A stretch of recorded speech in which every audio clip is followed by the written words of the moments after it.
Дегтярская речка наполнилась водой.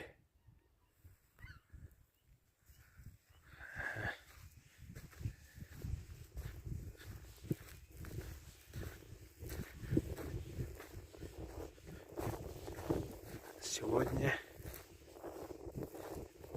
18 мая.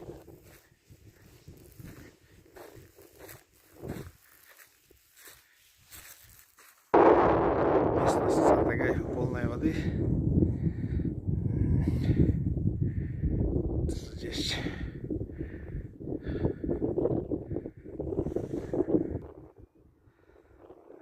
Дегтярский мост с западной стороны. Вода сходит. Вот водопад уже стал очень